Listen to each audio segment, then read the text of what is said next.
You've got great products, multiple variants, but the way Shopify shows them, it's just not enough. That's where OPTIS Swatch comes in. It will turn your variant options into fully customizable, interactive color or image swatches directly on the product page and collection page.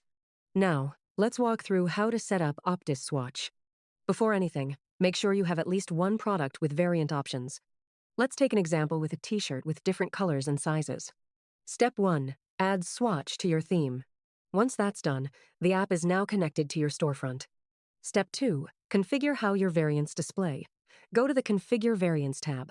Here, for each option, like color, choose how you want it to show. Once you're happy with how your swatches look on the product page, there's one more option worth enabling. Just turn on the Show on Collection toggle and your swatches will appear right under each product card on your collection pages. Now that your swatches are up and running, it's time to make them feel like part of your brand. Head over to the Styling tab. Here you can adjust the look and feel of your swatches, buttons, and drop-downs. Also, you can style the product page and collection page separately for more control. That's it. You're ready to go.